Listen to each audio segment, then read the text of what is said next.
Welcome back to Textiles and Treasures. Today I'm going to share what I found when I started out at a few yard sales, but ended up going to a couple of thrift stores, Goodwill, Savers, as well as the Bins, Goodwill outlet. I started out the day with high hopes for the yard sale. There was a church rummage sale that sounded interesting, and I ended up getting absolutely nothing there. However, I did manage to pick up a few things I was excited about at the yard sales, and I had even more luck at the Goodwill outlet and Savers. Let me show you what I found. First thing in the morning, I headed to a multi-family yard sale that said it would have a lot of vintage items, and that was true, and those also came along with some vintage prices. This yard sale was actually quite busy just after 8 o'clock in the morning, and things kept being purchased as I was looking. However, I still managed to find a few things I liked. The first thing I found is this blush pink crackle glass pitcher. I had never seen a crackle glass pitcher in this light pink color, and I thought it was really pretty. It's a little bit different size and shape than the ones I normally pick up. I think that was because this originally came with a stopper, which clearly broke and was replaced by this one. Inside the glass, you can see some roughness, which was probably to catch that glass stopper, which still managed to break. Even though it's missing its stopper, I still think this is a really adorable pitcher, and I like this light pink color. It's very unique in my colorful glass collection. I paid $2 for this crackle glass pitcher. I also spotted this small cobalt blue beehive style vase. I thought this was a really nice color, and I liked that it was marked USA on the bottom. This little vase was marked 25 cents, but I ended up getting it for free because she just rounded down. Like I mentioned a moment ago, this sale had advertised vintage and antique items, but for the most part, they really weren't my style. There was a lot of china, porcelain, but I did enjoy looking at the linens. I decided to get this little embroidered pillow. This was marked antique pillow. I'm not sure what their definition of antique was, but I just thought it was a really cute pattern. As you can see here, there are some delicately embroidered flowers with a couple of buttons. I checked, and this has actually been filled with some sort of fiber fill more recently, so it's in really good condition for being something that's supposedly antique. That means I don't have to worry about the stuffing and whether or not it needs to be replaced. It's something I can easily replace whenever I feel like it needs to be freshened up. I thought this design was really pretty, and I paid $3 for this pillow. I paid $5 total at that yard sale. From there, I headed directly over to the church yard sale, which was a total bust. I quickly realized that I wasn't going to find anything at that yard sale, so I headed over to one in a neighborhood nearby. They told me that they had had a number of early birds come by, and they had bought a lot of the good items. However, I did find one thing I was really excited about. At that yard sale, I found this Easy Weaver by Harrisville Designs. This box contains a rigid heddle loom, which is a loom that's a little more complex than the tapestry looms. Tapestry looms are basically a rectangle with pegs or holes for your yarn. This one is a little more complex, and they cost more money. This is the type of loom that you could use to make placemats and scarves rather than tapestries. In any case, rigid heddle looms generally retail for $50 to $100 to $150. At the yard sale, they were selling the Easy Weaver loom for $15. It normally retails on the Harrisville Designs website for $130. That's an excellent deal. The family told me that a neighbor or relative had actually worked at Harrisville Designs, and they went there on a tour, and the daughter convinced them to buy the loom, but then she never used it. As someone who loves textiles, both making them and buying them, I was really excited to get this at such a great deal. I decided to change course and head over to another nearby city in order to go to a yard sale that sounded interesting. On the way, I ran into an unadvertised yard sale and decided to stop in. I was excited to find this Winnie the Pooh crochet kit here. As you can see, they were selling it at the yard sale for $2. This was a funny purchase because the husband said that it was purchased with really good intentions, and I said, yep, now it's moving on to me where I purchased it with good intentions, but it may take me a few years to do it as well. I love Winnie the Pooh and the gang, and I've been wanting to learn how to crochet, and I know these kits come with all the materials. This particular kit retails for $17 or so, and getting it for $2 is a good deal. From there, I continued over to another yard sale. This was a clearing out yard sale. The family was hoping to move at some point in the future, and they were trying to unload their years and years of accumulated items. They had some pieces of interesting glassware as well as some vintage games, but it was nothing I really wanted to pick up. However, I did find a bucket of blankets that were all $2 each, and I found one I absolutely fell in love with. I found this beautiful rose, pink, and black crocheted blanket. I just love the colors on this blanket. There's 4 different shades of pink and black, and I just thought this one was really unique and different than a lot of the other blankets I have picked up. This blanket looks like it's in excellent condition, and it just needed to be washed to be freshened up. Like a lot of these blankets, this seemed to have been made and then put into storage, which is perfect for me because I'm able to get something that's like new after all these years. Like I said, I paid $2 for this blanket, which was an awesome deal. At this point, I was pretty over the yard sales, so I decided to head over to the Goodwill, which wasn't that far away. First, I went into the retail store to see what they had for games and other glassware. This Goodwill doesn't often have very much, but they do sometimes have some good games, and I wasn't disappointed. I found this Monopoly Millennium Edition game.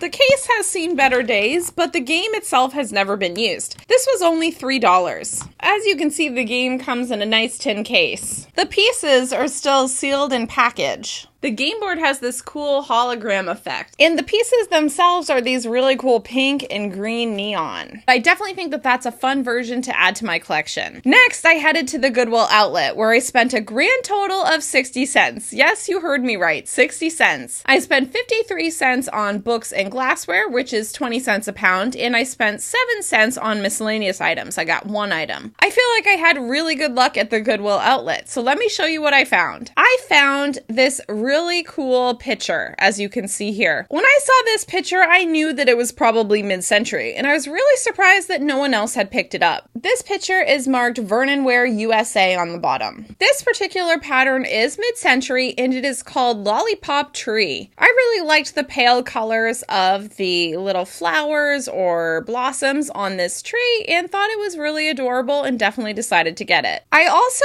found this really cute dove candy dish. I'm not really sure what this was intended for. As you can see here, it has a little cover on here, but I thought it was really nice. It was in excellent condition. The graphics haven't been worn, and of course it has this kind of neat hobnail thing going on at the bottom. I thought this would make a very simple candy dish, or it could hold just about anything, and I decided to rescue this from the bins as well. I also found this very small trinket dish here. This simple trinket dish is made in Taiwan, and it looks like it's in very good condition.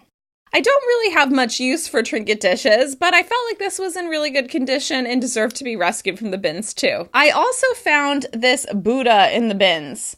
I believe this may be stone, but it was in with the glassware, and so when I purchased it, I also put it with the glassware. This is one of the heavier items I picked up in the bins. I felt like Buddha deserved to be rescued from the bins. I also found this Corningware casserole. These are not rare by any means. You see them all the time, and they cost about $1 or $2 at Goodwill, but it was definitely worth getting it at the bins. I didn't find the lid, but that's okay. This is the cornflower blue pattern. While I was at the bins, they happened to change over the glassware, and it got very crowded and very intense. There was one reseller who stood by everybody in the bins and just walked around and cherry-picked pieces that he wanted. It made me wish I had been confident enough to do the same thing. After the crowds cleared out around the glassware bins, I headed back where there was a lot of amber glass. As I probably mentioned before, I don't particularly like amber glass, but I did find one piece I was excited about. I found this amber candle holder with a really cool design at the top, and as you can see here, this is the sandwich glass pattern because it has one of these daisy patterns, and it's probably by Indiana Glass. As you can see here, it can hold a candle or it can be used for other uses, but I personally just have it on display with the rest of my colorful glass collection. This was also a good find at the bins. I only picked up 2 books at the bins. One was this Play It Safe Care Bears sticker book. This was a Pizza Hut promo back in the 80s, and it really reminded me of my childhood. The stickers seem to still be here, and I just thought it was really cute. I also picked up this First Parish cookbook from 1979. I like picking up these cookbooks whenever I can find them, and especially in the bins since they don't cost very much. There are always some unusual recipes in these books, and it's really fun to see what people were eating during a certain era. Like I said, I paid 53 cents for all of that glassware in those 2 books. The last thing I picked up at the bins was this vintage embroidery hoop. As you can see by the way that this closes at the top, this is an older style embroidery hoop. I couldn't resist picking up this embroidery hoop. I knew it was light and it wouldn't cost very much, and in the end it cost 7 cents. Since it was still early in the day, I decided to head over to Savers as well. I started off in the glassware section as usual. The first first thing I found was this really cool green crackle glass pitcher. I loved this emerald green color. It was not a color I had in my collection, and I just thought it was really nice. You can see that it has a rough mark here on the bottom, and it's got the ability to pour here, a little design at the top. This pitcher was definitely worth the price at $1.49. In the candle section, I found something that turned out to be a sugar bowl. I saw this really delicately painted pottery dish here, and I thought it was really pretty.